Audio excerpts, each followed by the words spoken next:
ויאמר אלוהים, יהי אור, ויהי אור. בתורת הסוד נשנו פרקים שלמים על אופן בריאת העולם באמצעות אותיות לשון הקודש.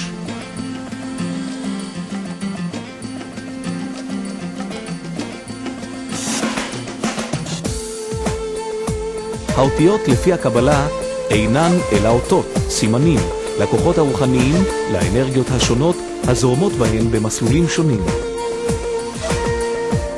מה ההסבר בעצם? איך אפשר לקחת אותיות בסך הכל ולייחס להן כוחות? נמצא שהמילים האלה הם היו הכלים שבהם השתמש האלוקים כדי לברוא את העולם. איך נוצר האור? הכוח הרוחני שטמון באות א', הכוח הרוחני שטמון באות ו', והכוח הרוחני שטמון באות ר', התאחדו שלושת הכוחות האלה, והתוצאה יצירה של אור. כל אות בשמו של האדם מהווה למעשה צינור שפע רוחני לאותו אדם.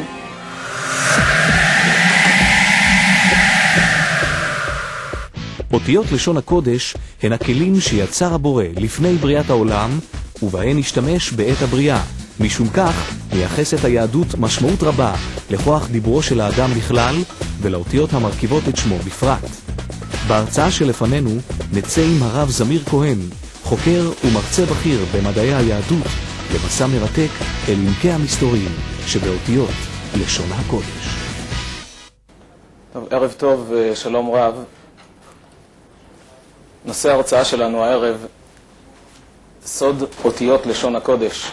נושא שבמבט שטחי נראה מה כבר יש לדבר על אותיות, בעוד שלאמיתו של דבר, כאשר חודרים לעומק הפנימיות של האותיות בלשון הקודש, מתברר שהם בבחינת מים שאין להם סוף.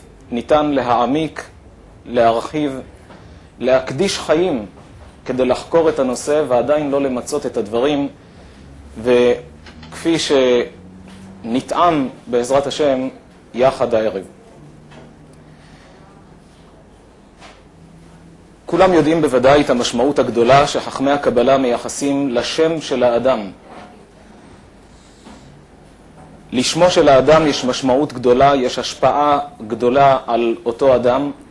חכמי הקבלה אומרים שמכיוון שבכל אות ואות זורם שפע רוחני שבא לידי ביטוי בשלושה מסלולים, וכפי שנראה בהמשך, נמצא שכל אות בשמו של האדם מהווה למעשה צינור שפע רוחני לאותו אדם, וממילא ההבדל בין סוגי השפע המוזרמים לאותו אדם אל נשמת אותו אדם, שזה למעשה האני האמיתי שלנו. האדם האמיתי אינו הגוף החומרי הנראה לעין, זה בסך הכל לבוש, אלא האני האמיתי, האדם האמיתי, זהו דווקא האדם הרוחני הפנימי, והשם, שמו של האדם, מהווה למעשה החיבור בין השפע הרוחני העליון לבין מהותו של האדם. משום כך כשהאדם חולה מוסיפים שם, מחליפים שם, דבר שצריך כמובן מאוד להיזהר. כיום יש תעשייה נפוצה של בבות, שכל אחד בא וכלאחר יד ממליץ להחליף שם, להוסיף שם, והאחריות בזה היא גדולה. מרגישים שבכך עושים רושם על האדם, רואים לתחליף את השם וכו'. האחריות גדולה, צריך לדעת, אם פונים להחלפת שם, צריך שיהיה דווקא לאדם בר סמכה, גם בהוספת שם, בפרט בהחלפת שם. מכיוון שמדובר בשינוי, במהפך משמעותי לאותו אדם. והרי המציאות מוכיחה, אנשים רבים שהחליפו להם שמות, ההחלמה הייתה לא שגרתית, לא מצויה. בהמשך נחזור שוב לעניין הזה של השמות, ומדוע במילה נשמה האותיות האמצעיות הן שין מם, שם. נקדים תחילה, לפני שניגש לבירור האותיות עצמן, עד כמה שנספיק הערב לראות כמה שיותר דוגמאות מסוד האותיות. נקדים תחילה, מה ההסבר בעצם? איך אפשר לקחת אותיות בסך הכל ולייחס להן כוחות, כוח רוחני, שפע רוחני, במושגים מודרניים, אנרגיות שמשפיעות על האדם? כיצד ייתכן? אומרים חכמי הקבלה, בעוד שכל השפות הן הסכמיות, לשון הקודש היא שפה מהותית. מה פירוש הדברים? כל השפות הן הסכמיות. כלומר, בני אדם סיכמו בינם לבין עצמם שלשולחן יקראו כך, ולארון כך. כך באנגלית, בצרפתית, בגרמנית, ביפנית, בטורקית. כל שפה ושפה היא הסכמית. כלומר, אנשים סיכמו בינם לבין עצמם שלכל עצם קוראים כך וכך. בעוד שלשון הקודש היא מהותית. כלומר, המילה מבטאת את מהות אותו העצם. יותר מכך, האותיות קדמו לבריאת העולם, אומרים המקובלים. לפני שנברא העולם, ערכו את האותיות, הרי כתוב שהתורה הייתה כתובה תתקעד דורות לפני שנברא העולם, תתקעד 974 דורות לפני שנברא העולם, כלומר זמן מקביל לדורות, הרי אז לא היו בני אדם, לא היו דורות, זמן מקביל לדורות לפני שנברא העולם. והתורה הייתה כתובה אש שחורה על גבי אש לבנה, שהרי אז לא היה חומר עדיין, הכל רוחני, אש שחורה על גבי אש לבנה. נמצא שהאותיות קדמו לבריאת העולם. השפה העברית קדמה לבריאת האדם, ממילא. ניתן גם להיווכח בכך מתוך עצם פסוקי התורה, הרי לפני שנברא האדם הראשון כתוב, ויאמר אלוקים יהי אור. ויאמר אלוקים ייקבעו המים. זאת אומרת שהדיבור, השפה, הייתה עוד לפני בריאת האדם. ואיזו שפה הייתה זאת? לשון הקודש. מי אמר שזו הייתה לשון הקודש?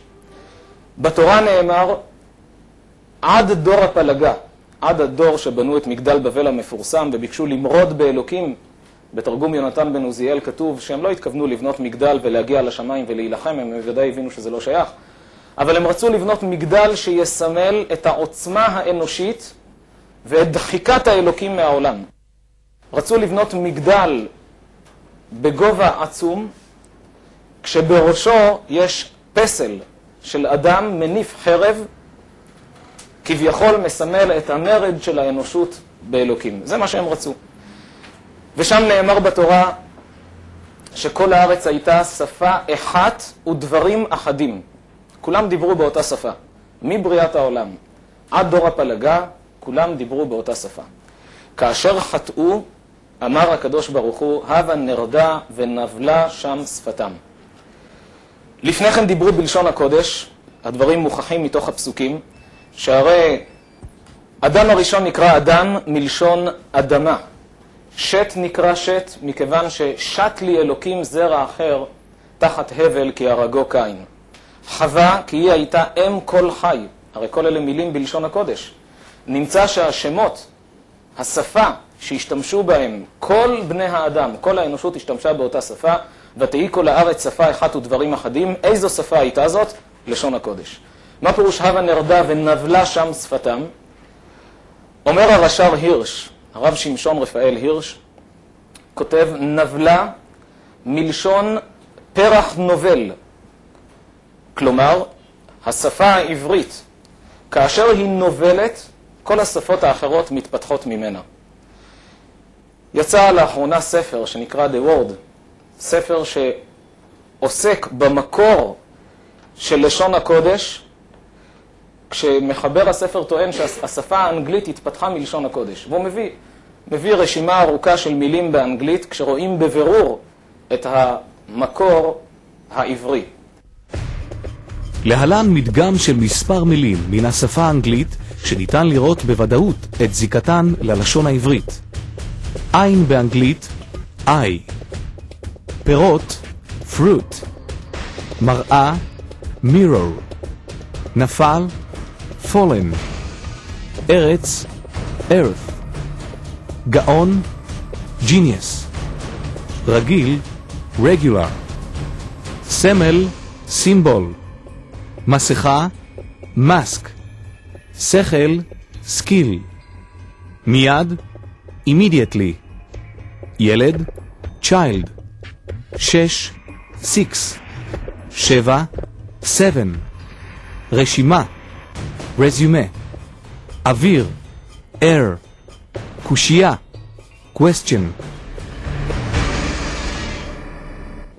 יש מחברים שעסקו בגרמנית, בצרפתית, מראים שבכל השפות יש את השורשים של השפה העברית, כאשר מדובר בנבילה, כמו פרח שהולך ונבל, הולך ומצטמק, מקבל צורה אחרת, כך לשון הקודש, כאשר בדור הפלגה הלכה והצטמקה, נוצרו כל השפות כולם, כאשר התפזרו כל אלה שרבו והתקוטטו אחד עם השני שם, זה אומר כך, השני מבין אחרת, התפזרו כל אחד עם שפה שונה לחלוטין.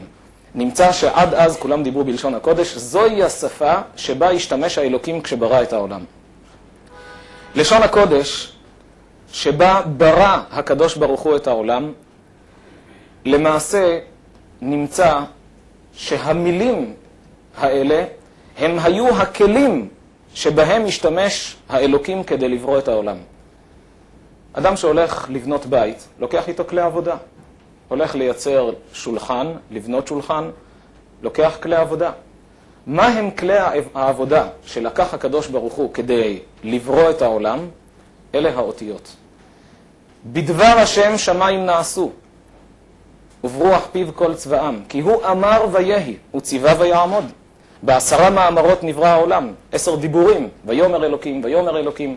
בדיבור, איך דיבור יוצר מציאות? בתחילה אומרים חכמי הקבלה, ברא הקדוש ברוך הוא את האותיות. לפני שברא את העולם, ברא את האותיות. בכל אות הטמין כוח רוחני שונה. ובספר יצירה, הספר שנמצא כאן לפנינו, ספר שמיוחס לאברהם אבינו, נחשב הספר העתיק ביותר בעם ישראל. בספר הזה מבואר שיש 3 אורות שזורמים בכל אות ואות, כל אור ואור במסלול שונה. נעמוד על כך בהמשך. אנרגיות במונחים מודרניים. והאות יוצרת מציאות. משום כך, כשברא הקדוש ברוך הוא את העולם ואמר, יהי אור, איך נוצר האור? הכוח הרוחני שטמון באות א', הכוח הרוחני שטמון באות ו', והכוח הרוחני שטמון באות ר', התאחדו 3 הכוחות האלה, והתוצאה יצירה של אור.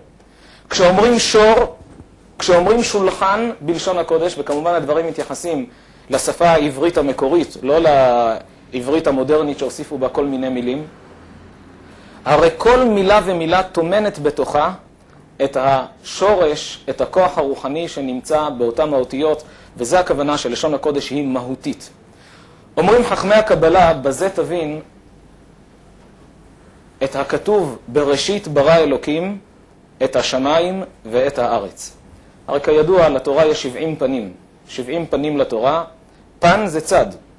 70 צדדים. כלומר, אם תאיר את אותו פסוק מהזווית הזו, תקבל הבנה מסוימת. תאיר מזווית אחרת, תקבל הבנה חדשה לגמרי. כמו שלספר יש את הצד הזה, זה פן אחד, זה הפן השני, מכאן זה יותר רחב, פה יותר צר, מכאן אחרת. כמה פנים יש? כמה צדדים? כך 70 פנים לתורה, ליהלום יש כמה וכמה פנים, תלוי מאיזו זווית אתה מאיר. אז ברובד הפשט, בראשית ברא אלוקים את השמיים ואת הארץ, כפשוטו. אומרים חכמי הקבלה, תאיר את הפסוק מזווית חדשה. בראשית ברא אלוקים פסיק, את. מה הוא ברא בתחילה?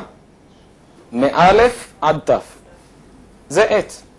בראשית ברא אלוקים את. ברא את האותיות. זה מאלף עד תף. אחר כך השתמש באותיות האלה כדי לברוא את הבריאה כולה. אנחנו נצטט כאן מהמשנה הראשונה בספר יצירה, פרק א', משנה א', ב32 נתיבות, פליאות חוכמה, כל מילה ומילה כאן עומדים עליה המפרשים והמקובלים, איך לבאר אותה. 32 נתיבות, מסלולים, הרמב"ן מסביר שהכוונה ל-22 האותיות פלוס 10 ספירות, זה הלב נתיבות. 32 נתיבות, פליאות חוכמה וכו'. הוא ברא את עולמו ב3 ספירים, ספיר מלשון אור. ברא את עולמו ב3 ספירים, בספר וספר וסיפור. מה הכוונה? יש לנו כאן את 3, בספר, בספר וסיפור. המשנה נראית מאוד סתומה. מה הכוונה כאן? אבל הביאור הוא כך, בספר זה למעשה צורת כתיבת האות. ספר זה לשון כתיבה, כן? כתיבה, והכוונה לצורת האות. זה למעשה אור אחד שזורם בכל אות ואות. האור נכנס אל תוך האות, מקבל את צורתו בהתאם למבנה של אותה האות לצורה. זוהי צורת האות. ספר, לשון מספר, כלומר גימטריה. זה למעשה המסלול השני שזורם באותיות.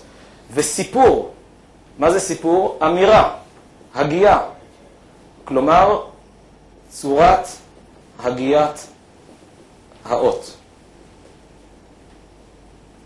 זה למעשה היסוד והתשתית כשהולכים לבדוק את סוד האותיות. הרי בכל אות ואות צריך לבדוק את שלושת המסלולים האלה: צורת האות, הגימטריה ואופן הגיית האות. אופן הגיית האות זה הדבר השלישי. ספר הפרדס, פרק שני, כותב כך. הרבה מהמקובלים מרחיבים ומדברים, אבל רק כדוגמה נצטט מדבריו של ספר הפרדס. אין אותיות התורה הסכמיות, כלומר אינן מוסכמות שהוסכמו על ידי בני אדם, אמנם מתייחסות בצורתן אל פנימיות נשמתן. הוא מדבר על אותיות שיש להם נשמה, יש בהם אור, יש בהם רוחניות. וכל אות ואות יש לה צורה רוחנית ומאור נכבד, אצול מעצם הספירות. והנה האות החל מכוון לרוחניות ההיא.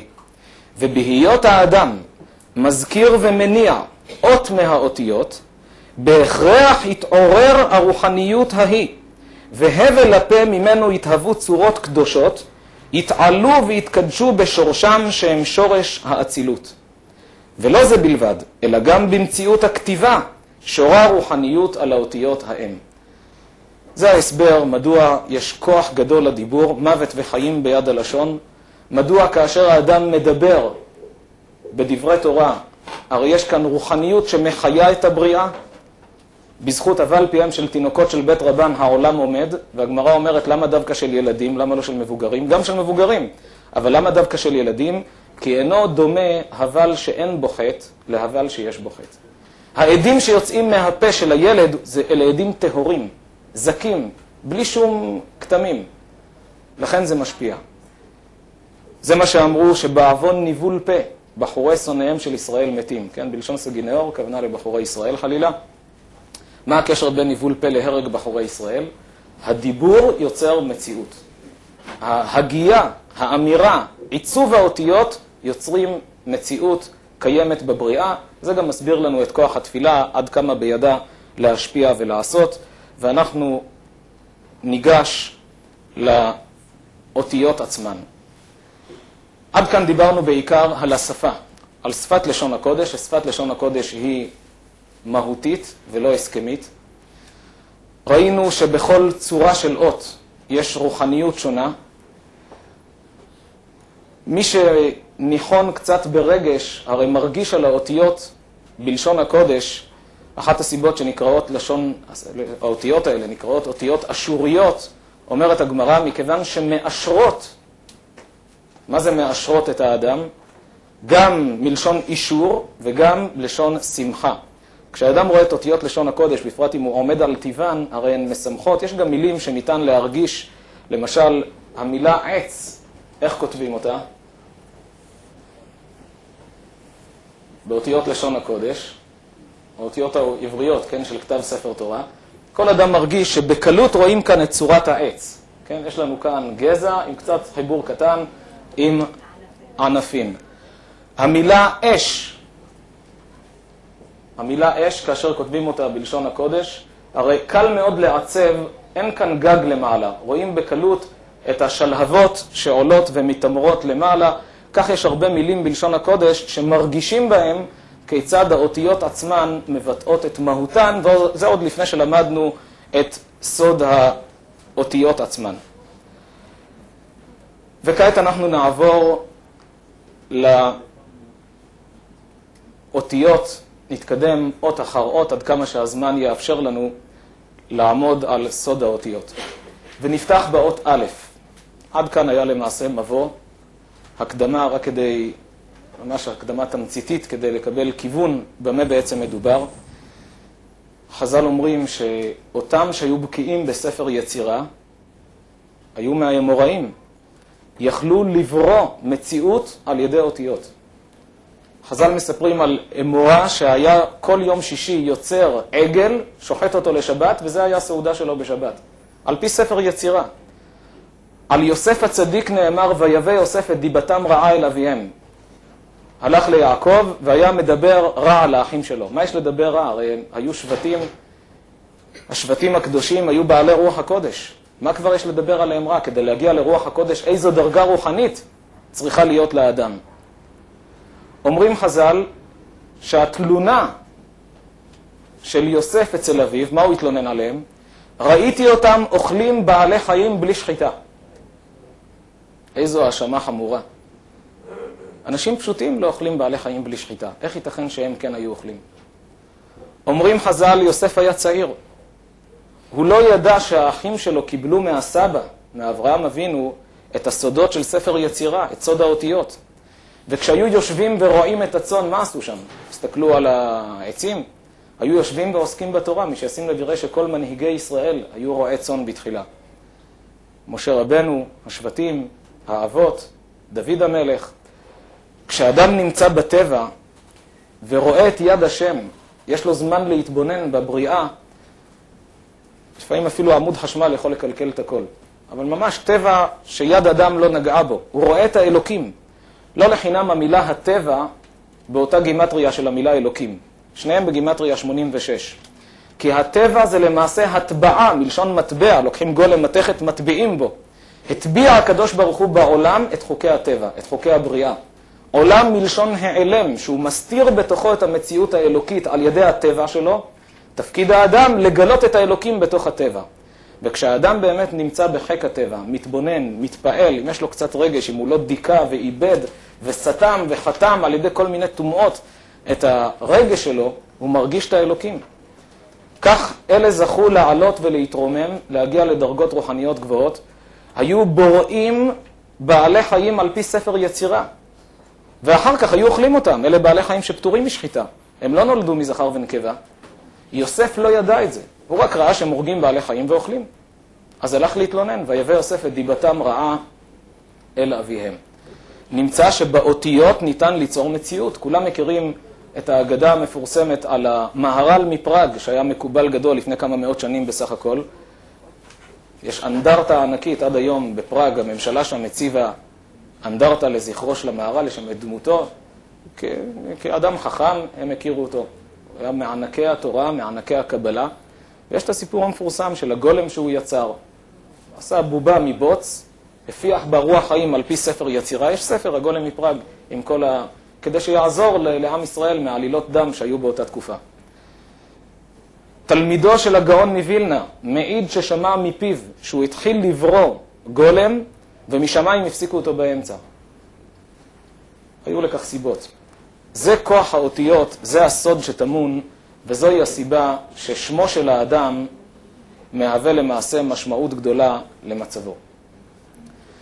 ובכן נפתח באות א'.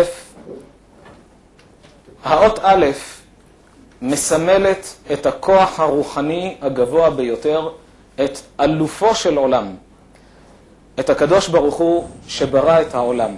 א' מלשון אלוף. בתנ"ך בכמה מקומות מכונה הקדוש ברוך הוא בשם אלוף. אלוף נעורי אתה. ונרגן מפריד אלוף. אדם שמדבר נרגנות, לשון הרע, רכילות, מפריד אלוף, מסלק שכינה מישראל. אלוף זה מי שחזק מכל. אז היום העתיקו את זה, הורידו את המילה מהמשמעות הגבוהה שלה, זלזלו בה. אדם שהוא קצת חזק בשרירים, קוראים לו אלוף העולם. פיל יותר חזק ממנו. יכול להיות שיש עוד אדם שהוא יותר חזק ממנו, רק לא הגיע לתחרות. וגם אם הוא חזק בזה, הוא לא חזק בכל התחומים. הקדוש ברוך הוא שהוא שלמות הכל, הוא אלופו של עולם, הוא באמת הכוח החזק מכל האמיתי. א' מלשון אלוף. הערך המספרי של א', הרי ראינו שצריך לבדוק כל אות ואות בשלושת המסלולים, ספר, ספר וסיפור, צורת האות, הערך המספרי ואופן הגיית האות. א' מלשון אלוף, הערך המספרי, 1, והקדוש ברוך הוא 1. צורת האות, האלף שונה משאר האותיות בכך שאין לה גג, קיר, רצפה, היא נראית כפורצת לארבע רוחות העולם. זה מסמל את האין סוף, שהרי האות חייבת להיות מוגבלת. כשמציירים אות היא צריכה להיות מוגבלת, אבל בצורתה היא מסמלת את האין סוף שפורץ לכל הכיוונים. חכמי הקבלה אומרים שאם תעמיק יותר תמצא שהרי האותיות בלשון הקודש לא כמו השפות האחרות, כל אות מורכבת מאותיות אחרות שמתחברות יחד. יש לנו כאן את הוו האלכסונית ויוד למעלה, יוד למטה. זה למעשה האלף. מה הערך המספרי של וו? 6. יוד ויוד, עוד 20, יחד בגימטריה 26. שם השם, שם הוויה. יוד כוו כ, זה למעשה בגימטריה 26. נמצא שהאלף תומנת בצורתה גם את שם השם, את שם הוויה, יוד, אחר כך ה', ו' וה'. א', כשהופכים את האותיות, מלשון, יש שם אותיות פלא. מה זה פלא? דבר שהוא נפלא, דבר שהוא נשגב מבינתו של אדם, הוא נקרא דבר פלאי, השכל לא תופס.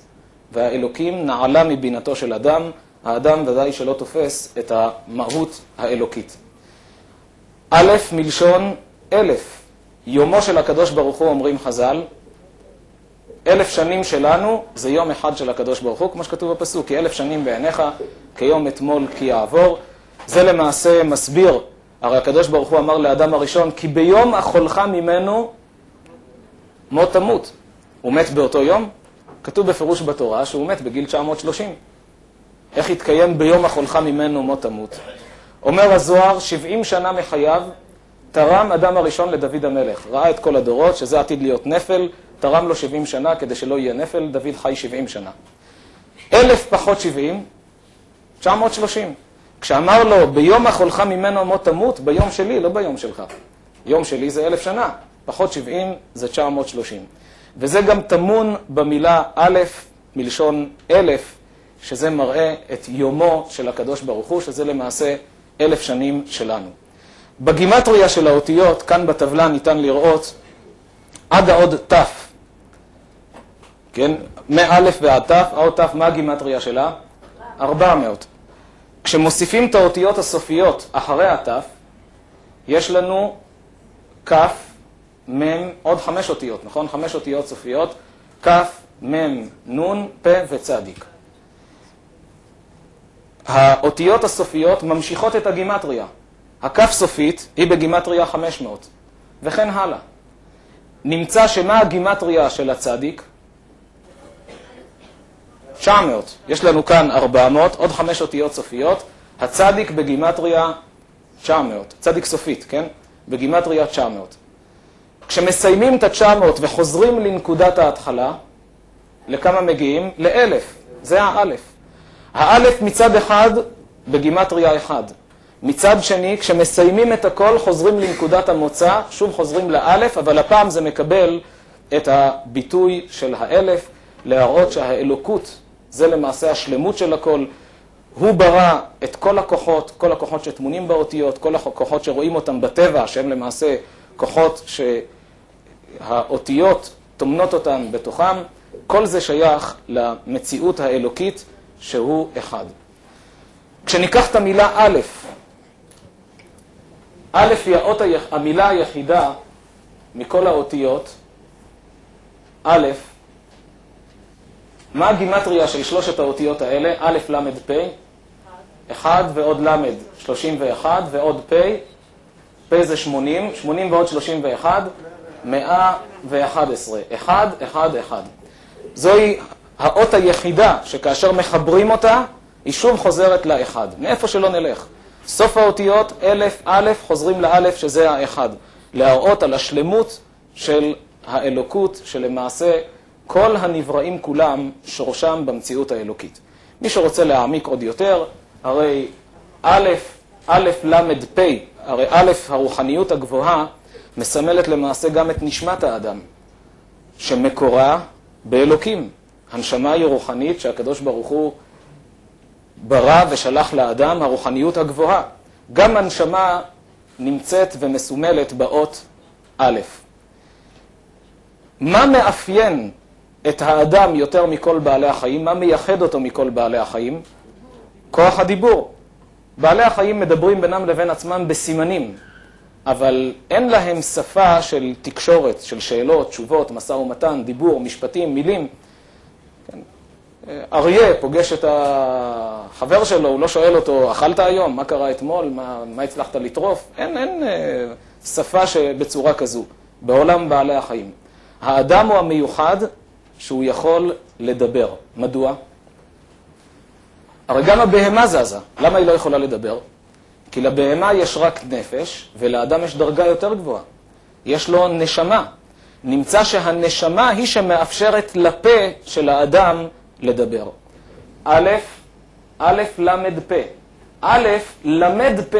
האלף שזוהי הנשמה, הרוחניות, מלמדת את הפה. מה ידבר? איך ידבר? השורש נמצא, וכן הלאה, המקובלים ממשיכים ומעמיקים עוד ועוד, ואנחנו נצטרך להתקדם הלאה.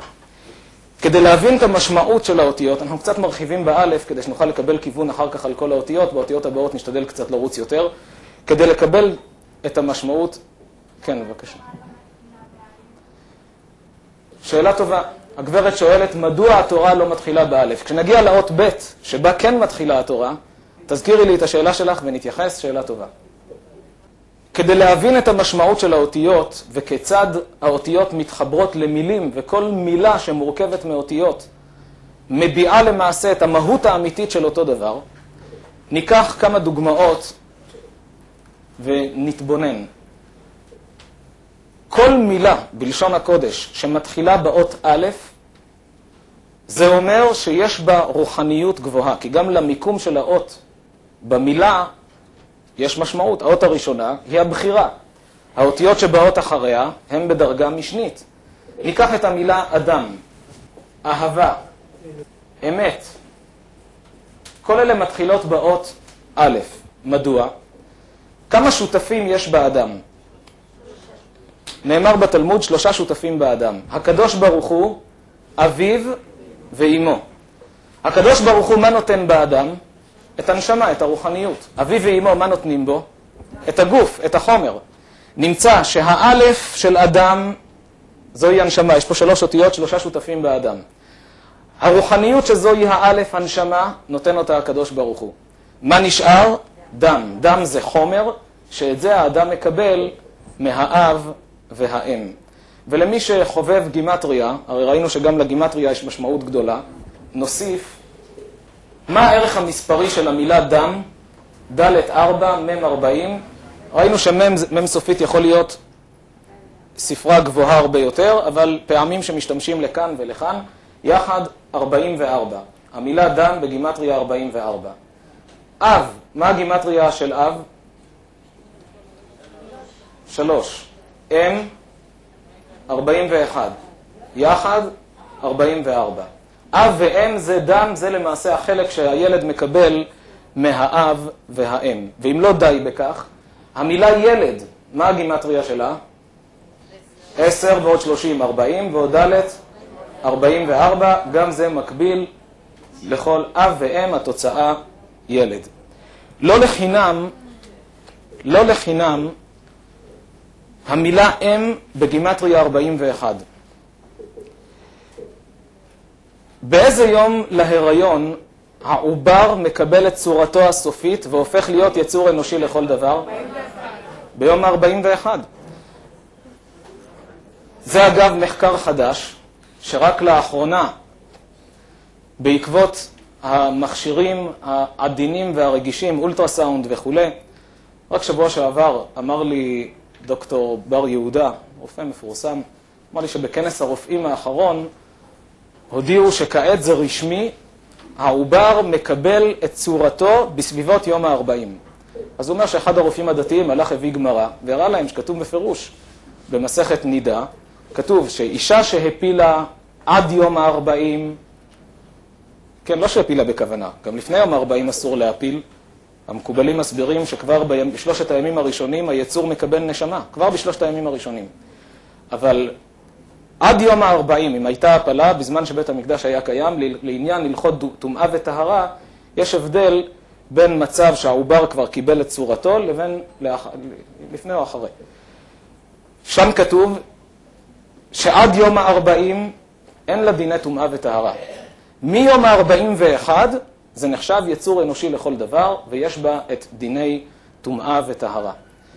גם פרופסור דיוויד ליגר מארצות הברית כותב בספרו, שכיום עם מזעור מכשירי המדידה, התברר שהמוח של העובר מתחיל לשדר גלים חשמליים, הרי מצאו, כשהאדם מת, המוח מפסיק לשדר גלים חשמליים. כשרואים במוניטור קו ישר, אז יודעים שהוא מת.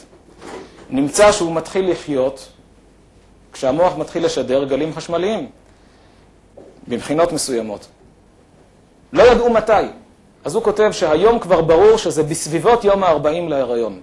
והוא לא יודע שגם בזה המשנה הקדימה אותו לפני אלפי שנים.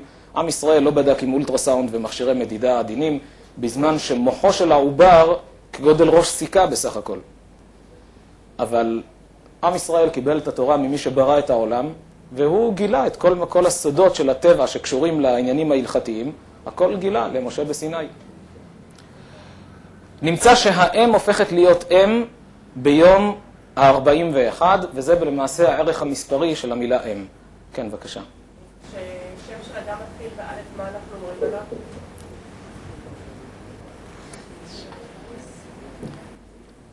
כאשר יש אדם ששמו מתחיל באות א', יש בו בחינה מסוימת של רוחניות גבוהה, זה דבר שדורש ממנו הרבה. דבר שדורש ממנו. כי לכל אדם יש את הבחירה שלו, עם כל הדרגות שהוא קיבל, יש לו את הבחירה שלו. וכשיש מנוע גדול, אפשר להפעיל לגבהים, ואפשר לנחות למעמקים. למעשה כל יהודי מתאפיין במנוע גדול. לכן כשבודקים במזרח הרחוק, רואים שאחוז היהודים הוא בלי פרופורציה על הערך המספרי שלהם בעולם. אלא מה? היהודי הוא מחפש, יש לו מנוע גדול. ואת זה אמר הקדוש ברוך הוא לאברהם כבר, כשהם עולים, עולים עד הרקיע. כשהם יורדים, יורדים עד עפר. לכן פעם אחת אמר לו, ספור הכוכבים כה יהיה זרעך, פעם אחת אמר לו, והיה זרעך כעפר הארץ. או, זה עם ישראל. כן, בבקשה.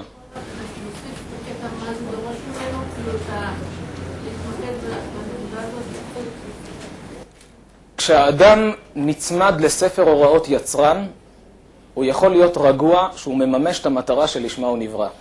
מקבלים מוצר, מקבלים ספר תורה מלשון הוראה, כל מוצר יש לו את חוברת ההוראות או ספר ההוראות, תלוי עד כמה הוא מסובך, ואין דבר רציני ועמוק יותר מהחיים בעולם. וכשיש ספר הוראות יצרן, אדם שנצמד לכך, הרי יכול להיות רגוע, שהוא מממש את התכלית שלשמה הוא נברא. כי השכל האנושי מאוד מבולבל. דברים שזה יאמר שהם רצויים, או הוא יאמר שזה לא בסדר. זה יאמר שזה הומני, זה יאמר שזה לא בסדר. וכן הלאה.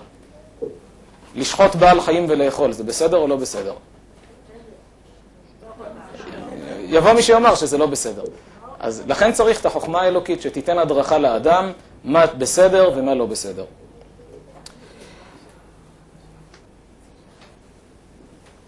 כאשר הנשמה מסתלקת מהאדם, כשהאלף שרה מהאדם, מה נשאר? רק חומר. נשאר רק דם, גוף בלא נשמה. המילה אמת. אמת, מהי בעצם אמת? היום אנשים אומרים, תשמע, כל אחד והאמת שלו. ואין שקר גדול מזה. מה פירוש כל אחד והאמת שלו? הרי היום זה הפך להיות משפט רווח. מה אתה רוצה ממני? אני יש לי את האמת שלי, אתה יש לך את האמת שלך, איש באמונתו יחיה, גם המציאו פסוק. בתנ"ך אין פסוק כזה, כתוב וצדיק באמונתו יחיה. אבל הם, ברוך השם, גם ממציאים פסוקים. כל אחד והאמת שלו. מה פירוש כל אחד והאמת שלו? אז הוא אומר, תשמע, אתה שואל אותו, נו, מה האמת שלך? הוא אומר, האמת שלי זה שלא לגנוב, שלא להזיק, שלא להציק, זה האמת שלי. אבל שבת, תפילין, כשרות, זה לא נמצא אצלי. יום אחד הוא יושב בעבודה ומתמודד עם ניסיון. הוא יכול בקלות להעביר 10,000 שקל מהחשבון של השותף לחשבון שלו, ואף אחד לא ירגיש. 100%, אף אחד לא ירגיש. כן להעביר או לא להעביר, מתמודד, כן, לא, גניבה, לא גניבה, בסוף הוא אומר 10,000 שקל, זה חבל להפסיד. מעביר לחשבון שלו. כך כל חודש. כשאתה שואל אותו כחבר קרוב, אבל אמרת שהאמת שלך שלא לגנוב, איך אתה היום גונב? מה התשובה שלו תהיה? היום האמת שלי זה שלא לרצוח. העברתי את הקו. פעם זה היה כאן, עכשיו זה עבר לכאן. לזה אפשר לקרוא אמת. דבר שהאדם מסדר אותו לפי הרצונות שלו, זה לא אמת. תגיד, זה תאווה, תגיד חשק, תגיד מתחשק, רוצה. תשתמש במילים אחרות, אל תשתמש במילה אמת. לקחו את המילה אמת. אמת שאין בה את האמת האלוקית, אי אפשר לקרוא לה אמת.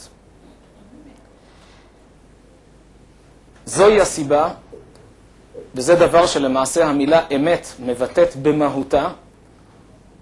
אמת מתחילה באות א', אלוקים. אתה רוצה לדעת אם זה אמת? תבדוק. האם זה מתאים לקריטריונים האלוקיים? אם כן, זה אמת. אם זה לא מתאים, אם האלף מסתלקת מהאמת, מה נשאר? מת. גוף בלי נשמה.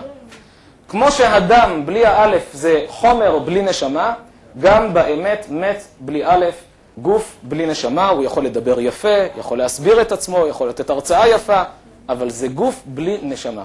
אתה יצרת גוף יפה, אין בו נשמה. לא לחינם דם בגימטריה 44, ומת בגימטריה 440, זה הכפילות, המת הוא הכפילות למעשה של הדם. גם המילה אהבה, שהיא מילה כל כך גבוהה, רגש נשגב, של קשר. מהי אהבה אמיתית? כשהאדם רוצה לתת, כשהאדם רוצה להעניק, זה המבחן לאהבה. אם אתה אוהב אותי, אתה נותן לי, אם אני אוהב אותך, אני נותן לך. זה כאשר יש אהבה אמיתית, ומהי האהבה אמיתית? שוב, כשהאלוקים נמצא בתמונה. אבל ברגע שיש אהבה בלי אלוקים, אם האלף מסתלקת מאהבה, מה נשאר? הווה. מה זה הווה? תן לי. רק תן, תביא. זה הווה. אהבה אמיתית, זוהי אהבה על פי החוכמה האלוקית, אז יש בה את הנתינה, זוהי אהבה שיש בה אמת. מי שמבין את סוד האותיות, כל ביקורת המקרא נופלת. יצאו אנשים שבעזות מצח, לפני שבדקו מה זה בכלל תורה, קראו למדע, קראו לזה עוד מדע, למדע שלהם, קראו ביקורת המקרא. הם מבקרים את התנ"ך. זה בושה, יציר אנושי, יציר שנברא, יציר כפיו של הקדוש ברוך הוא. הוא ילך לבקר את הספר שכתב האלוקים. אבל הם אומרים, תראה, יש כל מיני דברים לא מובנים בתנ"ך, מתוך כך עשו כל מיני פרשנויות. הם טוענים שאת בראשית כתבו כמה אנשים, ויש להם הוכחות. כל מיני הוכחות. מי שמבין קצת את עומק התורה רואה עד כמה כל ההוכחות שלהם נופלות, הם פשוט לא ישבו לבדוק. מי הולך היום לחקור ספר סיני עתיק אם הוא לא יושב עם חכמי סין הזקנים ושואל אותם מה הכוונה? הם ישבו עם חכמי הקבלה להבין את כוונת התורה? לא ישבו, סתם פרשנויות שלהם. הייתה להם למשל קושייה, יש להם הרבה קושיות, אבל דוגמה, רק כדי לקבל כיוון עד כמה סוד האותיות גם מבארת, הרי בתורה יש כתיב, יש קרי, יש עוד זעירה, עוד גדולה, יש סיבות לכל אלה. יש מקומות שאותה מילה כתובה עם ו', יש מקומות שכתובה בלי ו', כתיב מלא, כתיב חסר וכן הלאה. בספר בראשית, בשתי מקומות כתובה המילה תאומים. איפה נולדו תאומים בבראשית? יעקב ועשיו, זה זוג תאומים אחד, ועוד מי? זה רבקה. פרץ וזרח, התאומים של תמר. כשאצל רבקה כתוב וימלאו ימיה ללדת והנה תומים בבטנה, כתוב בתורה בלי א'. אצל תמר כתוב והנה תאומים בבטנה. אז הם אמרו, איך יכול להיות שפעם כתוב תומים, פעם תאומים? כנראה שני סופרים נפרדים, זה כתב עם, זה כתב בלי. מה האמת? אומרים חכמי הקבלה, וזה קבלה שדי קשורה לפשט, כי גם חכמי הפשט מביאים את זה, שכאשר יש שלמות של שני צדיקים, כתוב תאומים, פרץ וזרח היו צדיקים. אבל כאשר עשיו נמצא בתמונה, שכינה לא שורה שם. האלף בורחת משם. אלף זה אלוקים. כשהשכינה פורחת משם, כתוב, והנה תומים בבטנה לרמז שהאחד רשע. כי שכינה לא שורה במצב כזה. וכך במקומות רבים בתורה. יש כמה וכמה מקומות שהמילה כתובה בלי א', למשל, אצל אבימלך. אומר לו הקדוש ברוך הוא, כשהוא לקח את שרה, בא אליו בחלום ונזף בו. אז הוא אומר, אני לא אשם, לא ידעתי שהיא אשתו. אז הוא אומר לו, נכון, לכן לא עשיתי לך כלום, ואחסוך גם אנוכי אותך מחתו לי. כך נאמר שם. איך כותבים את המילה מחתו? עם א' בסוף. איך כתוב בספר תורה? בלי א'. למה? מכיוון שכשמדובר על גילוי עריות, האלף פורחת משם. מחתו לי בלי א'. כשהתורה מדברת על קורבן חטאת שמביאים על עבודה זרה, כתוב חטאת בלי א'. שוב, עבודה זרה, כמו גילוי עריות, עבירה חמורה, האלף פורחת משם. התורה אומרת, ואל תטמאו בכל אלה, לגבי איסור אכילת דברים טמאים. ונתמתם בם, ונתמתם צריך להיות כתוב עם א', כתוב בלי א'. אז על פי הפשט, אל תקרא ונתמתם, מנקדים אחרת, ונתמתם. לכן התורה בלי ניקוד, מצד ה70 פנים לתורה, מכל זווית מאירים מכיוון אחר. כלומר, שאדם שאוכל דברים האסורים באכילה, הוא מטמטם, הוא סותם וחותם את ליבו. אבל על פי המקובלים, שוב, האלף פרחה, מכיוון שמדובר בעבירה חמורה של איסור אכילת דברים האסורים באכילה, משום כך האלף פורחת. וכך, כשמבינים את סוד האותיות, ניתן להבין הרבה ולתרץ הרבה קושיות שיש לאדם שלומד בשטחיות את פסוקי התורה. ואנחנו נעבור לאות ב', רק לפני אולי נציין עוד נקודה אחת. יש מילים מקבילות בלשון הקודש, שרק אות אחת משתנית. וצריך לדעת שכשאות אחת משתנית, היא יכולה להפוך את כל המשמעות. מי ששם לב, האות א' והאות עין, אותיות מאוד קרובות. נכון, היום אפילו אצל רוב האנשים אין כבר גבולות בין עין לבין א' לבין ה'. את הכל הוגים אותו דבר. אבל יש עדיין שמקפידים, כמו לשון הקודש המקורית, שעין זה עין, וא' זה א'. העין היא עמוקה יותר, מרגישים בה שהיא חומרית יותר. האלף היא עדינה יותר, היא רוחנית יותר. כשנבדוק בלשון הקודש, המילה עושר, עושר זה חומרי או רוחני? חומרי. נחליף את העין באלף, עושר, זה כבר רוחני. המילה אור היא חומרית או רוחנית? חומרית, אור בעין. אור זה חומרי. נחליף את העין באלף, אור רוחני. וכן הלאה. אנחנו נעבור כעת לאות ב'.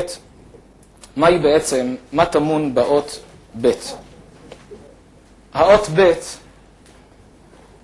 מבטאת את הריבוי שבא כתוצאה מחלוקה. ובמילים אחרות, כוח הבריאה נמצא באות ב'. הקדוש ברוך הוא אחד, האלף זה אחד. אבל הערך המספרי של ב' כבר 2, זה כפילות. הבריאה כולה בנויה על חלוקה שמביאה לריבוי. איך עובר מתפתח? התאים מתחלקים, וכך, על ידי שהם מתחלקים הם מתרבים, ככה העובר גדל, ככה העובר מתפתח, וכן כל דבר בבריאה. בעולם הצומח, בעולם החי, החלוקה, הריבוי, זה למעשה כוח הבריאה. כל בנייה קשורה לאות ב', משום כך ב' מלשון בית, צורת הגיית האות. הערך המספרי 2 מראה את הכפילות. צורת הגיית האות ב' מלשון בית, זה בנייה. איך בונים? לוקחים חלקים, מחברים חלק לחלק, וכך בונים את הבית. מה הקשר בין בית לבין חלוקה? הרי האות ב' ביסודה זה החלוקה, חלוקה שמביאה לריבוי, להתפתחות, לבנייה. האות, אם נתבונן בעומק, הרי הבית יוצר חלוקה. ניקח שדה. השדה מחולקת? היא לא מחולקת. היא כולה משטח אחד, אחיד. כשבונים בית, יוצרים חלוקה. יש לנו עכשיו פנים ויש חוץ. השטח האחד הפך להיות 2 חלקים, חלק פנימי וחלק חיצוני. לכן הבית מבחינה מסוימת מסמלת גם פנימיות. כי כשיש פנימיות זה אומר שיש חיצוניות. יצרנו כאן כפילות, ריבוי, חלוקה, בנייה.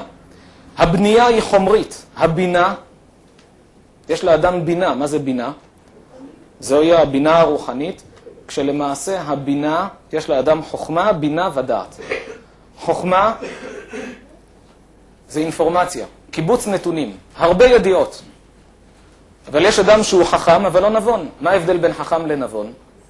החכם יודע הרבה, אבל הוא לא יודע לבנות מזה משהו. הנבון יודע להוציא מזה, לקחת פרט, לחבר לפרט שני, לבנות בית. זה בנייה, רק הבנייה היא שכלית.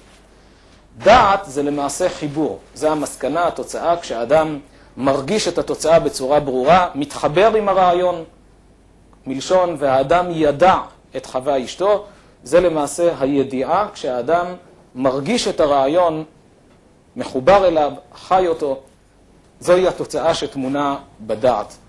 חוכמה, בינה ודעת, והאות ב' שייכת לבנייה ושייכת לבינה. זה למעשה כוח הריבוי והחלוקה שנמצא בעולם. התייחסנו לערך המספרי, שזה 2, ולצורת ההגייה, שבית מלשון בית. מה עם הצורה? הצורה של האות בית, הבית למעשה יש לה יסוד רחב, תמיד בבית היסוד הוא יותר רחב מהתקרה, קיר מצד אחד וגג למעלה מהצד האחר פתח. הבית גם בצורתה מראה את הבית, יסוד רחב, גג, קיר מצד אחד ופתח מהצד השני. נמצא שגם בצורה האות בית מסמלת את הכפילות, הריבוי, החלוקה והבנייה, שזה למעשה כל זה דבר אחד. גם כשהקדוש ברוך הוא ברא את העולם, איך ברא את העולם? כתוב שאבן השתייה נקראת כך מכיוון שממנה נשתת העולם. מה פירוש ממנה נשתת העולם? בתחילה ברא הקדוש ברוך הוא אבן קטנה, קצת חומר. והחומר הזה הלך והתרבה, הלך והתפתח, כמו שעובר הולך וגדל, הולך ומתפתח. אני אל שדי שאמרתי לעולמי די. מה פירוש שאמרתי לעולמי? מתי הוא אמר לעולמו די? כשהעולם הלך והתפתח, הלך וגדל, עצר אותו הקדוש ברוך הוא. עד כאן תתפתח, מכאן והלאה אל תגדל יותר. זה הגודל האידיאלי לכדור הארץ. למה זה הגודל? פעם לא ידעו. היום יודעים שכוח המשיכה מושפע מגודלו של הכדור. אם כדור הארץ היה קטן יותר, אז היינו כמו בירח. כל תנודה קטנה מעיפה את הכל. לא היה אפשר לבצע פעולות עדינות כמו תיקון שעון וכדומה. כל תנודה, הכל עף. אם כדור הארץ היה הולך וממשיך לגדול הלאה ולהתפתח עד שהיה מגיע כמו צדק למשל, כוכב ענק, לא היינו יכולים להרים את הרגל מהאדמה. כוח המשיכה היה עצום, פשוט מצמיד אותנו אליו. הגודל של כדור הארץ מתאים לכוח המשיכה הכי מתאים לנו, הכי מדויק, הכי טוב עבורנו. כך אנחנו הולכים נינוחים, אפילו לא מרגישים, ויכולים גם לבצע פעולות עדינות. נמצא שגם בריאת העולם, הבנייה, הכל תמון באות ב'. כוח הריבוי, החלוקה, שזה דבר אגב שהתגלה רק לאחרונה, שאיך עובר מתפתח, על ידי שכל תא מתחלק לשניים והולך וגדל ומתפתח וכו'. חלוקה שמביאה לריבוי, חכמי הקבלה כבר מציינים את זה באות ב'.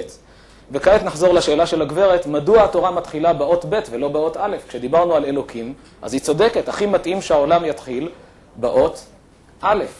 התורה תתחיל באות א'. אבל כעת מובן, מכיוון שפרשת בריאת העולם, התורה מתחילה בפרשת בריאת העולם, והבריאה לאיזו אות שייכת? לאות ב', ריבוי, חלוקה, לכן בראשית, ב' ראשית ברא אלוקים, את האות ב' ראשית, שזה למעשה ברא אלוקים את השמיים ואת הארץ.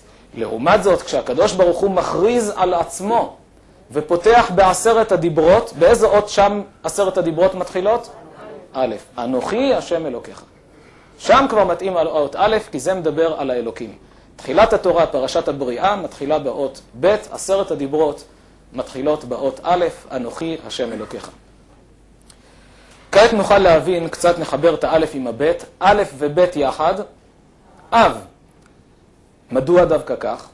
כי האחד שילד ילד, מתי האדם נקרא אב? כשהוא יולד ילד. נמצא שהאחד הפך לשניים, האלף הפך לבית. א' וב' יחד זה למעשה המילה אב. הם ראינו קודם מצד הערך המספרי, 41, ומעניין לציין גם כאן, שכאשר יש בסוד האותיות, יש משמעות גם לאותיות העוקבות, האות שבאה אחרי האות הזו. אז למשל במילה אם, מה האות שבאה אחרי א', ב', ואחרי מ' סופית, נ' סופית. האם יולדת בן.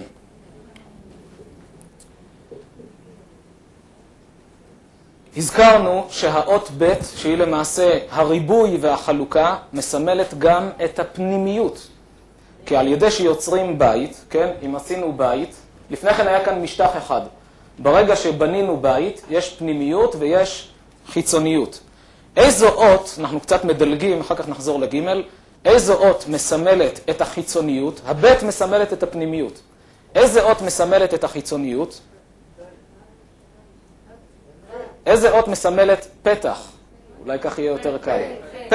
האות פ' מסמלת פתח. למעשה, האות פ' נראית כמו קובייה סגורה, שהדלת נפתחה פנימה. נכון? יש למטה דלת שנפתחה, זה הפתח. לכן הפה שלנו נקרא פה, האות פה נקראת, כי זה הפתח מפנים הגוף החוצה. הפה זה הפתח. גם האות פה מסמלת חיצוניות. לכן יש פה קיר, והאדם יוצר בו פתח, לוקח איזה פטיש ופורץ, אז מה הוא נקרא? פורץ, פה, פיצוץ, פה. כל האותיות שעניינם פריצה, פתיחה, פיצוץ וכן הלאה, זה האות פה שזה חיצוניות, החוצה. הבית מסמלת את הפנימיות, הפה מסמלת את החיצוניות, וכעת תראו דבר נפלא. כידוע, האותיות בלשון הקודש, זה לא כמו שאני כותב ככה, אם אני כותב פה אז אני כותב כך, כי אנחנו עושים את זה מהר. הצורה האמיתית של האות זה כמו שזה מופיע בספר תורה. איך כותבים אות בספר תורה? אפשר לראות את זה כאן, זה תדפיס מחשב. אבל בכתב סתם, לכל מי שיש מחשב בבית יכול לתת הוראת סתם, כן? לשון ספרים, תפילין ומזוזות, כן? זה כתב סתם. איפה האות פ'? האות פ' הזו, כמה אותיות אנחנו רואים כאן? למה 2? יש לנו פ' חיצונית, והלבן שבפנים, איזו אות זו? האות ב'. רואים בצורה ברורה את הב'. ב' זוהי הפנימיות, והפה זוהי החיצוניות. בתחילה זה לא מורגש, אבל כשמתבוננים, רואים דבר פלא, כיצד סוד האותיות, כל אות כוללת בתוכה את האחרות, ומגלה גם את סוד האותיות האחרות. ואנחנו נעבור כעת לאות ג'. האות ג' תומנת בתוכה ומבטאת את כוח הגמילה שיש בעולם.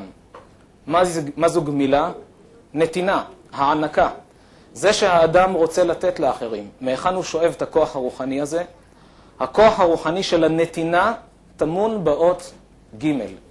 ג' מלשון גומל. ועם מי הוא גומל? עם הדל, עם הדלת. הדלת מסמלת את הדלות, את העוני, והגומל החסד הוא למעשה גומל עם הדל. לכן המילה חסד, אותיות חס, דלת. גומל החסד הוא חס למעשה על הדל, הוא חס על הדלת.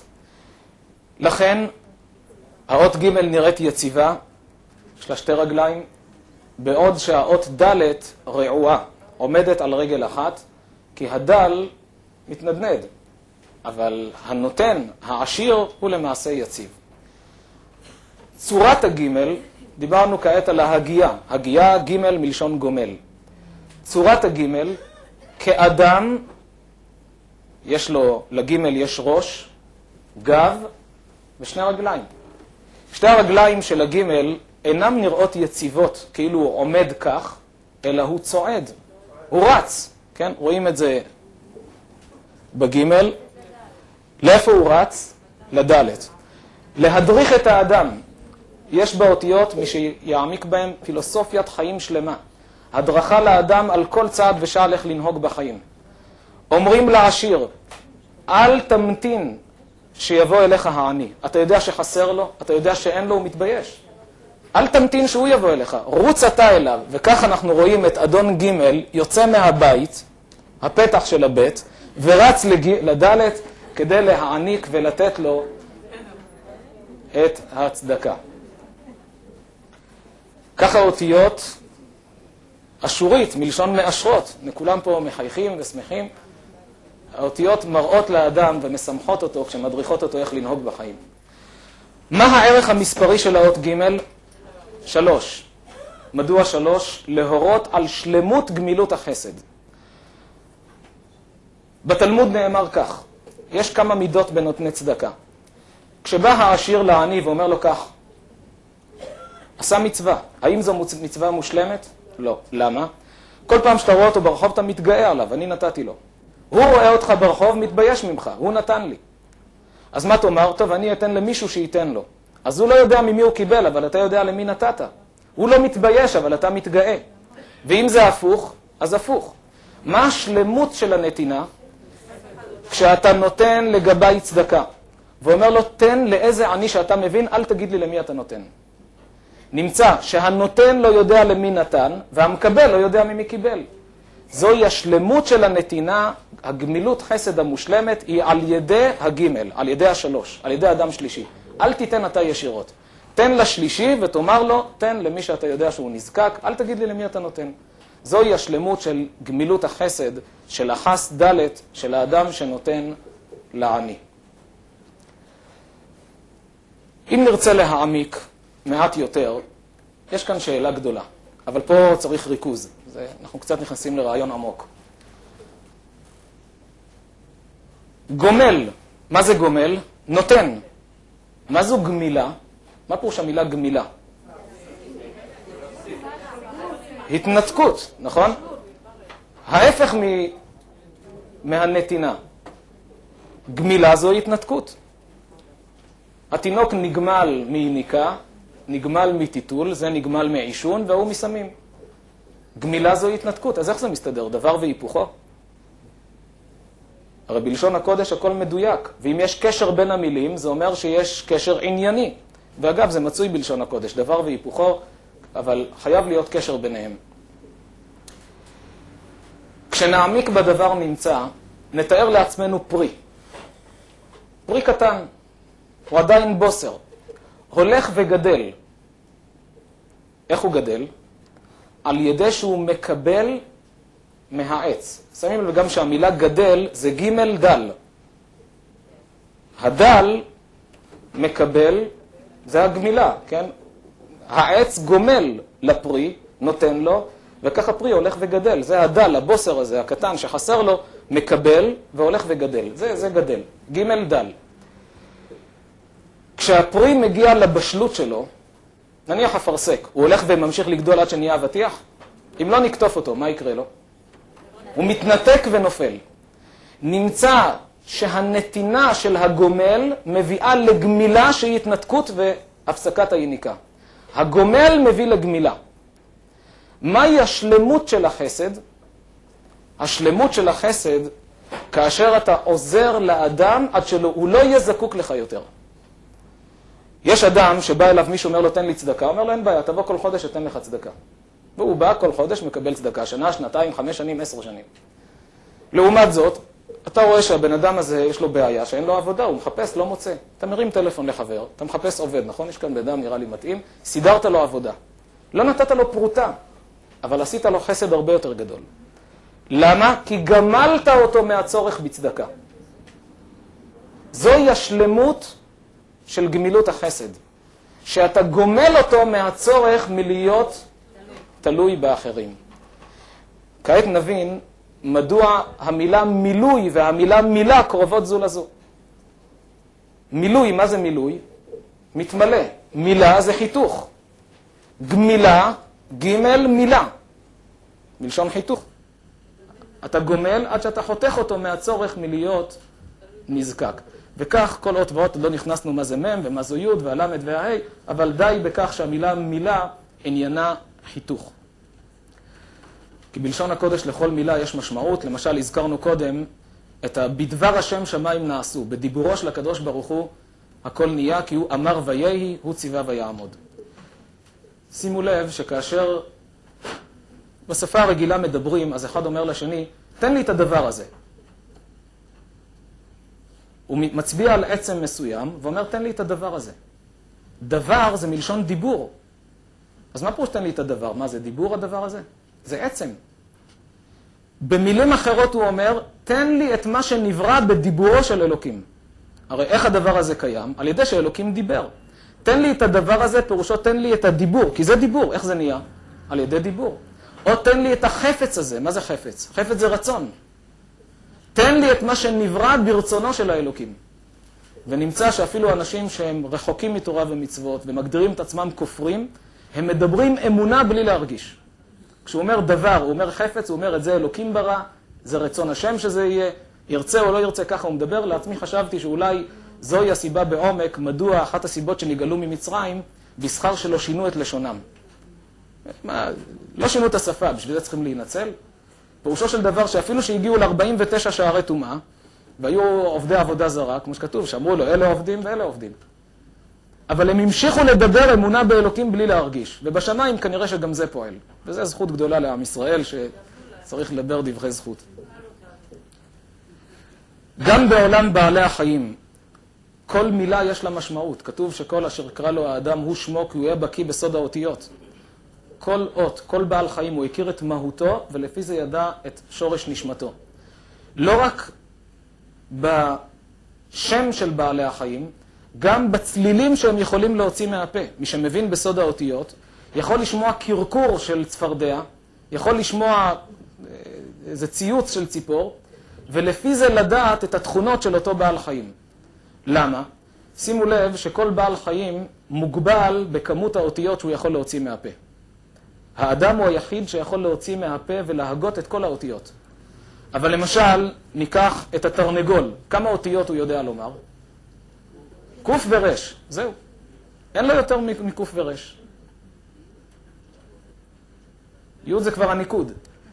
אבל האותיות, הצלילים שהוא מוציא זה קוף ורש. הציפור, צדיק ופ'. כן? הפרה, מם ווו. הכבשה, מם והי. לכן הכבשה והפרה מאותה משפחה, רק כי המהות שלהם די קרובה זו לזה. יש להם קשר בינם לבין עצמם. וכן הלאה. למשל, חז"ל אומרים שעזרא הסופר תיקן טבילה לבעלי קראין, כדי שלא יהיו מצויים אצל נשותיהם כתרנגולים. אחר כך ביטלו את התקנה הזו, מכיוון שמראש הוא תיקן שיוכלו במשך הדורות לבטל את התקנה, אם יראו שזוהי גזרה שמכבידה. זאת אומרת שהתרנגול הוא סמל לעניין הזה, שלא יהיו תלמידי חכמים, ככה לשון שם, מצויים אצל נשותיהם כתרנגולים. מה האותיות שיש לתרנגול? קוף ורש, מלשון קרי. תקנו טבילה לבעלי קראין, שלא יהיו מצויים. זאת אומרת, רואים שזה למעשה מהותו של התרנגול. אפשר לקלוט את האופי שלו בהתאם לצליל של האותיות. וכך בכל עולם בעלי החיים. רק נציין תחילה שאצל אדם הראשון כתוב, וכל אשר קרא לו האדם, הוא שמו. מה, יש בעיה לקרוא שמות לבעלי חיים? כל אחד יכול לבוא ולהמציא, אפשר, יש היום את האקדמיה ללשון, ימציאו שמות כמה שאתה רוצה. פירושו של דבר שהאדם הראשון עמד על מהותו של אותו בעל חיים, מצד שורש נשמתו, ידע איזה אותיות יצרו את אותו בעל חיים, וזה למעשה השם שהוא נתן לו. זה הסוד הגדול. למשל, חז"ל אומרים שהכלב, מדוע נקרא כלב? מכיוון שכולו לב. הוא נאמן ומסור לבעלים שלו, כולו לב. החתול נקרא חתול מכיוון שהוא מחתל את יציאותיו. החתול כשעושה צרכיו, חופר, מכסה, מחתל את יציאותיו. לא שיש לו שכל, הוא אומר לא נעים, יישאר מלוכלך.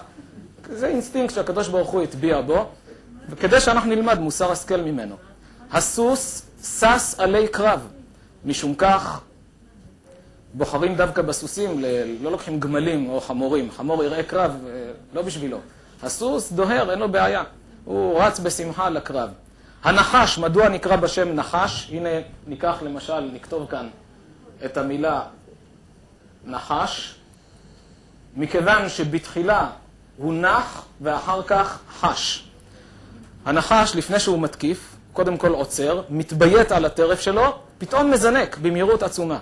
נח ואחר כך חש. מה הכוח הכי חזק שיש לנחש? השן, הארס שלו. נון בתחילה, שין בסוף, שן.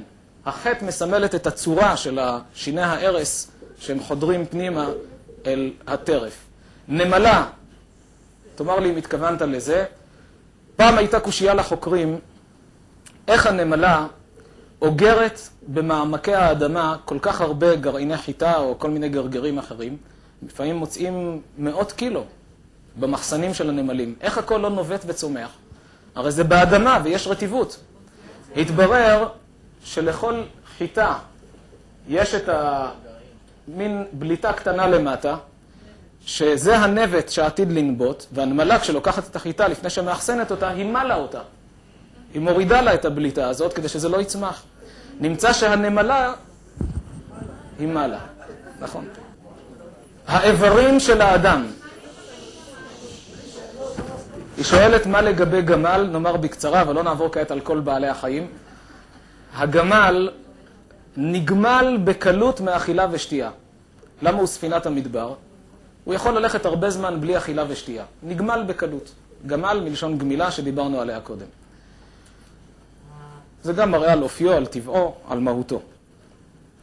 אברי גוף האדם, כל מילה ומילה יש בה את המשמעות שלה. הלשון נקראת לשון מכיוון שהיא לשה את המזון. מישהו ינסה פעם לאכול בלי להזיז את הלשון. בלי המערבל הזה אי אפשר לתפקד.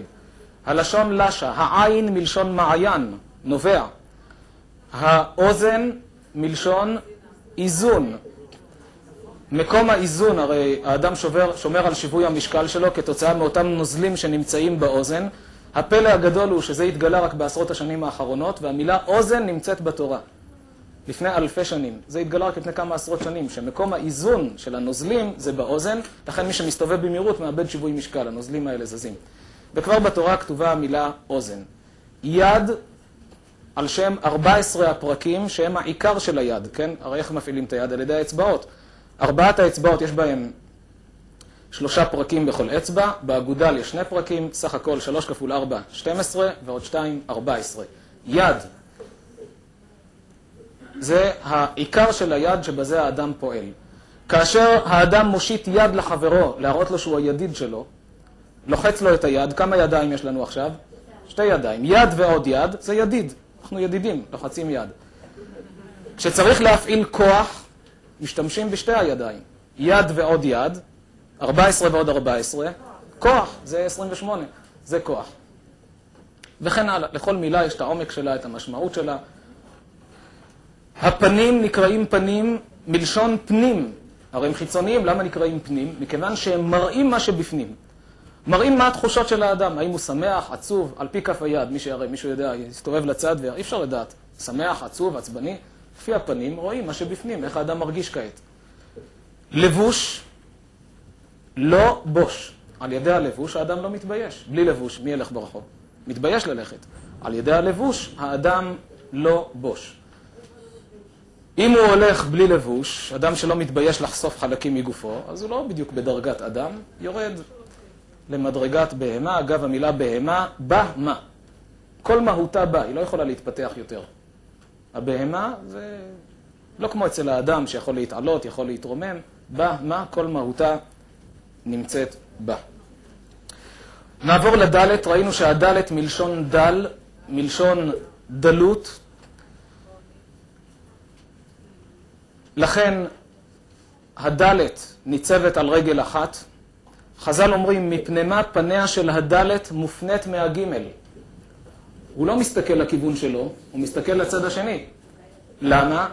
מכיוון, כאן מביאים את דברי חז"ל, שמי שניזון מחברו מתבייש להסתכל בפניו. מאן דניזון מחברי, בהית להסתכלה בהפה, מתבייש להסתכל בפניו. לכן הדלת מפנה את פניה לצד השני. כאן ניכנס לעוד יסוד גדול בסוד האותיות. כל אות ואות יש לה את הצד החיובי שלה ויש לה את הצד השלילי שלה. בגלל קוצר הזמן, בכל אות אני תופס נקודה אחת כדי להרחיב בה. אבל צריך לזכור שהדלת שמצד אחד מסמלת דלות, מצד שני מסמלת דליה. דליה שעניינה הרמה. כן? הדלי, למה נקרא בשם דלי? כי דולים איתו. דווקא מכיוון שהוא נמצא בעומק, הרי אם הוא נמצא על פני השטח, אין מה לדלות, אין מה דליה זה דווקא מהעומק. אדם שיש בו את האות דלת, זה מראה שגם כשהוא נמצא בירידה, יש לו את הכוח יותר מאחרים לרומם את עצמו ולהעפיל אל על. לכן ההערה הייתה חשובה, כי היה חשוב להזכיר את העניין הזה שלכל אות יש גם את המשמעות החיובית שלה, כשכמובן הבחירה נתונה בידו של האדם, כיצד לנהוג, אם לכאן או לכאן, כיצד לנווט את עצמו. האות ה'. האות ה' היא למעשה האות שבה ברא הקדוש ברוך הוא את העולם החומרי, אלה תולדות השמיים והארץ בהיברעם, נאמר בתורה. האות ה' קטנה שם. בהיברעם, בהברעם. האות ה' קטנה, לחלק את זה לשניים. בהברעם. באות ה' ברא הקדוש ברוך הוא את העולם הנוכחי, את השמיים, אומר אבן עזרא שזוהי האטמוספירה, שכבת האוויר שעוטפת את כדור הארץ, כשגם זה שייך לעולם שלנו, ואת כל החומר של העולם ברא הקדוש ברוך הוא באות ה'. לעומת זאת, באיזו אות ברא את העולם הרוחני, את העולם הבא? באות י'. וזה מה שנאמר, כי ביה השם צור עולמים. באותיות י' וה', השם צור עולמים. יצר את העולמים, שם זה כבר כפול. עולם הזה והעולם הבא. את האות י' יצר, את העולם הבא יצר באות י', ואת העולם הזה באות ה'. משום כך, האות ה' עשויה בצורה כזו. תהום פעורה מלמטה. כשהאדם נמצא בעולם הזה, צריך לדעת לפתח חטאת רובץ, ואליך תשוקתו. תדע מישהו נמצא בפתח, יש כאן תהום למטה, ויש פה יצר הרע שמחפש להפיל אותך. אתה בעולם הזה, אתה נמצא בתוך האות ה', כן? אתה נמצא כאן, בתוך האות ה'. אבל תדע שפה לפתח חטאת רובץ, והוא רוצה להפיל אותך למטה. ואליך תשוקתו. אבל תדע, ואתה תמשול בו, בידך למשול ביצר הרע. איך אני יכול למשול ביצר הרע? אין לי כוח. אז נאמר בפירוש בתלמוד, אמר הקדוש ברוך הוא, בראתי יצר הרע, בראתי לו תורה תבלין. לנצח את היצר, זה שמחכה לך לפתח חטאת רובץ ורוצה להפיל אותך לתהום, תורה. כמה חומשים יש בתורה? 5 חומשי תורה, הערך המספרי של ה' 5. האות ה' מסמלת ממילא גם את כוח הבחירה שיש לאדם, האם ליפול לתהום הפעורה למטה, על ידי חטא, על ידי עוון, או על ידי שיבחר ב5 חומשי תורה. ייקח לעצמו ספר הוראות יצרן וישתמש נכון בעולם, יעלה ויתרומם חזרה. משום כך האות חטא, חטא מלשון עוון. אדם שמחטיא את המטרה, נברא לתכלית מסוימת והוא חוטא, הוא הולך לכיוון אחר, מחטיא את המטרה. האות חטא, שהיא מאוד דומה לה, מה ההבדל בינה לבין לשניהם יש תהום למטה, אבל היא סגורה. כתוב בספר אותיות דרבי עקיבא, לאות ה' יש חלון למעלה, לא כמו החטא. לומר לך, הרי האות ה' מסמלת את העולם הזה. כל זמן שאתה בעולם הזה, גם אם נפלת לתהום, היצר הצליח להפיל אותך, אל תתייאש. קח לך את 5 חומשי תורה, תטפס חזרה, יש לך חלון להיכנס חזרה אל העולם. גם אם נפלת, יש לך חלון להיכנס חזרה, כי אתה עדיין בעולם. זה מה שאומר שלמה המלך, כל אשר לעשות בכוחך עשה, כי אין מעשה וחשבון ודעת בשאול אשר אתה הולך שם. בקבר, אם האדם מת בחטאו, אין מה לעשות. זה כבר עולם הבא, דנים אותו, אבל כל זמן שהוא בעולם הזה, כל זמן שהנר דולק, עדיין אפשר לתקן. נר השם נשמת אדם, אתה עדיין יכול לעלות, להתרומם. כוח הבחירה שתמון באות ה' תעלה, תיכנס מהחלון, אתה לא בחטא. חטא זה כבר משהו אחר, זה מהצד השלילי, לחטא יש גם את הצד החיובי שלה, אבל חטא מלשון עוון, לכן היא דומה לה, אבל נעולה וסגורה, אין לה חלון. זה כשאדם יוצא מהעולם, נפל לתהום וזהו. אבל כאשר הוא בעולם הזה, עדיין בידו לבחור. הזכרנו שהעולם הזה נברא באות ה' והעולם הבא באות י', כי ביה השם צור עולמים. כעת נוכל להבין סוד גדול שנוגע לזוגיות ולמשפחה. מפורסמים דברי חז"ל, איש ואישה שזכו, שכינה ביניהם. לא זכו, אש אוכלתם. מה פירוש הדבר? גם באיש וגם באישה יש את האותיות א' ש' שלמעשה אש. מה זה קשור לאיש ולאישה האש? כידוע, המקובלים אומרים שיש בעולם, וזה ידוע ומפורסם, דומם זה למטה, צומח, חי ומדבר. בשער קיצור הביע בספר עץ חיים כותב מערכו, שארבעת הדרגות האלה, מה מבדיל ביניהם? הם מורכבים מ4 יסודות, כמו כל דבר. כל אחד מאלה מורכב מכל 4 היסודות, שהם אש, רוח, מים, עפר. הדומם מורכב ברובו מהעפר, לכן הוא רק דומם. הצומח מורכב ברובו מהמים. החי מורכב ברובו, בכל אחד יש את הכל, אבל מה המרכיב הדומיננטי המרכזי ביותר? בחי זה הרוח, והמדבר שזה האדם, אש. מובן מדוע יש אש באיש ואש באישה, כי הם שייכים למדבר, שהיסוד הוא באש. האות י' בה נברא העולם הרוחני, האות ה' העולם החומרי. כשהקדוש ברוך הוא יצר זכר ונקבה בראם ויקרא שמם אדם, אומרים חז"ל שהגבר והאישה משלימים אחד את השני. לכל אחד יש תפקיד שונה, ושניהם יחד יוצרים שלמות. זה מה שנאמר, זכר ונקבה בראם ויקרא שמם אדם. אין זלזול באישה בכך שיש לה תפקיד שונה. כשיש בממשלה שר הפנים ושר החוץ, לא נעלב שר הפנים למה הוא לא מטפל בענייני החוץ, ולא נעלב שר החוץ למה הוא לא מטפל בענייני הפנים. כמובן שכל אחד מהם עוזר לשני, אכפת להם שמדינה תתפקד טוב, אז כל אחד עוזר לשני במה שהוא יכול. אבל כל אחד מופקד על עניין אחר. גם בבית, זכר ונקבה בראם ויקרא שמם אדם, ברא הקדוש ברוך הוא את שניהם, כשלכל אחד יש אופי אחר, טבע אחר, סגנון אחר. הגבר הוא נועז יותר, נקרא לו קצת חצוף יותר, תקיף יותר, הוא גס יותר. האישה עדינה יותר, אסתטית יותר, מרגישה הרגשות עדינות יותר. זוהי האישה. לאישה נתן הקדוש ברוך הוא את תפקיד שרת הפנים. הבית דורש עדינות, אסתטיקה, נעימות מיוחדת, זה פנים הבית, היא שר הפנים. הגבר שר החוץ, יש בעיות, כל מיני זה, מי זה שהולך להילחם, לדאוג לכל ענייני הבית כשצריך תקיפות? הגבר, זה המצב הטבעי.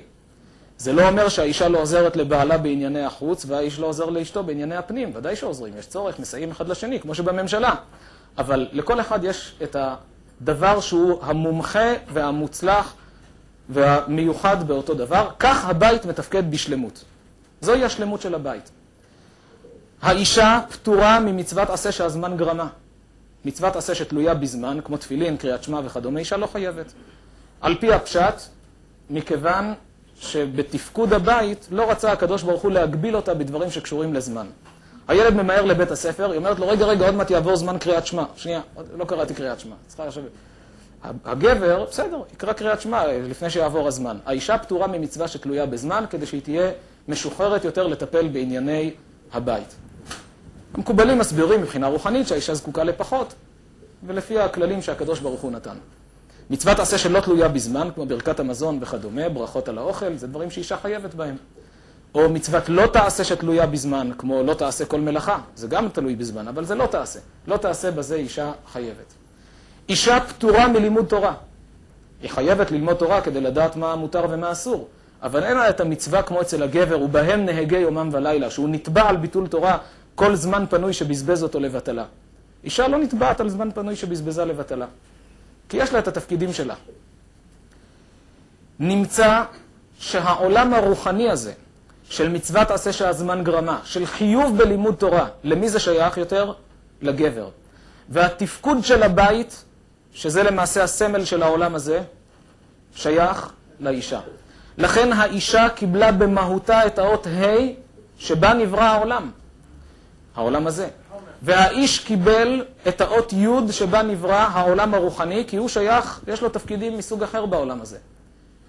איש ואישה שזכו, מלשון זיכוך, מלשון זכות, מלשון זכייה, זכו לנווט את עצמם על פי ספר הוראות יצרן. לוקחים את התורה, בונים את ביתם על פי זה, שכינה ביניהם, האות י' באיש והה' באישה, יחד שם השם, י' כ'. שכינה שורה ביניהם. לא זכו, אז שכינה מסתלקת. מה נשאר? אש ואש, אש אוכלתם, אש המחלוקת, אש הריב, קנאה, כל אחד מחפש לקחת את התפקיד של השני, אש אוכלתם. למעשה הדברים שדיברתי עכשיו זה קיבוץ מכמה וכמה ספרים, זה ספר יצירה, אותיות רבי עקיבא, בתלמוד מסכת שבת. יש גם ספרים שהתחברו בזמננו על הנושאים האלה. אני עובד כעת על חוברת שעתידה בעזרת השם לסכם את כל אלה עד האות ת'. ייקח קצת זמן עד שהיא תצא לאור, בעזרת השם נקווה. כמה דוגמאות רק כדי לקבל כיוון שוב על עניין האותיות.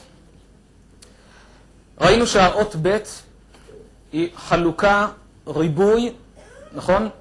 כשהיום אנשים אומרים, אין לי ברכה בכסף או יש לי ברכה בכסף. מה זה ברכה? מה פירוש המילה ברכה?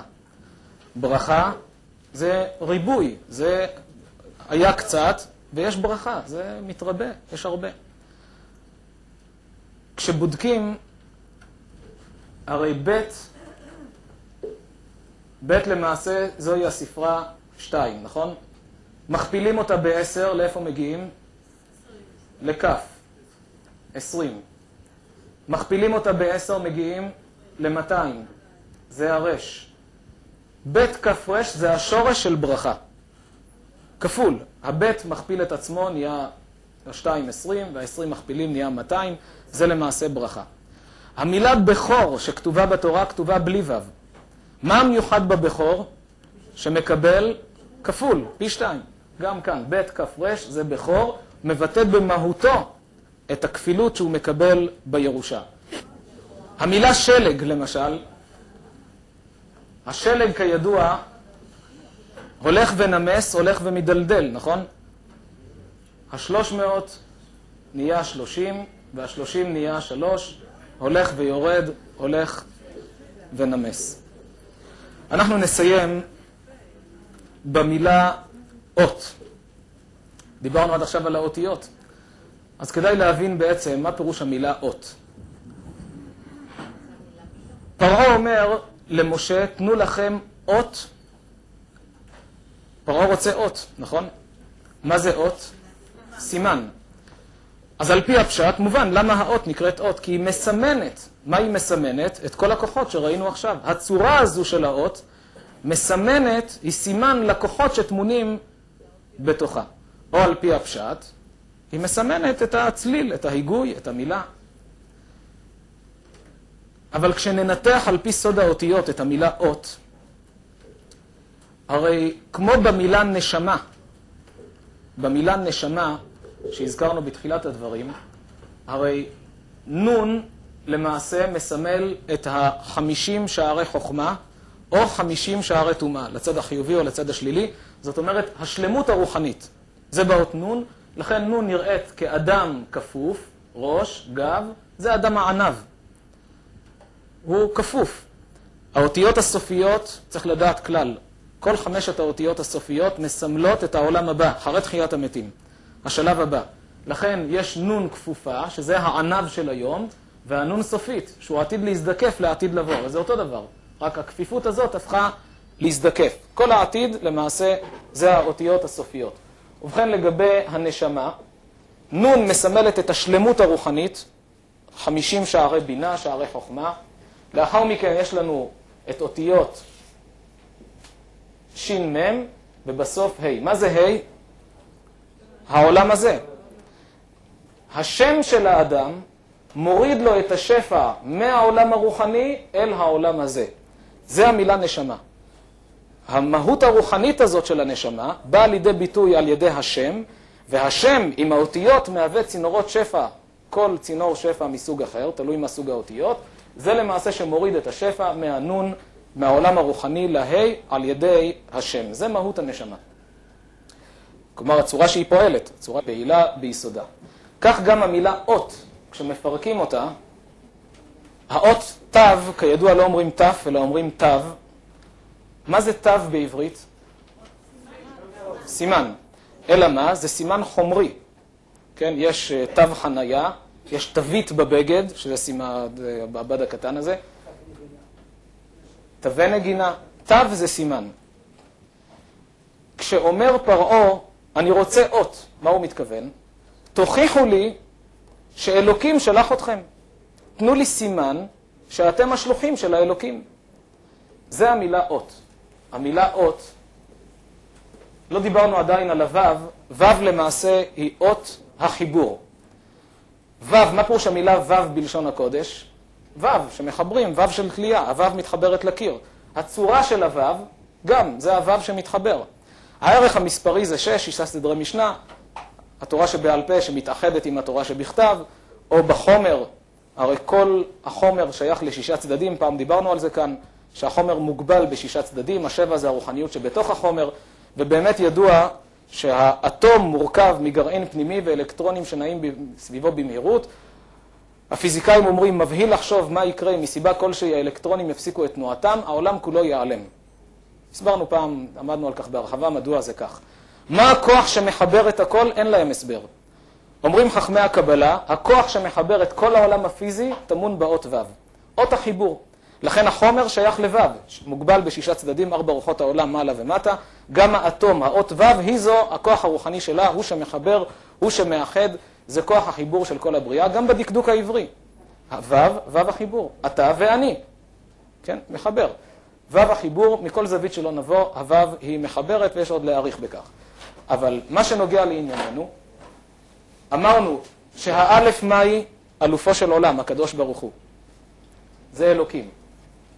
תו זה סימן בעולם הזה, נכון? תו זה סימן חומרי. אומר להם פרעה, תנו לי אות. מה זה אות? משהו שיראה שאתה בעולם הזה נשלחת מהאלוקים, זה ו' החיבור. תראה לי את החיבור של אלוקים עם מה שאתה עושה לי פה עכשיו סימנים. אתה אומר שאתה שליח, תראה לי אות.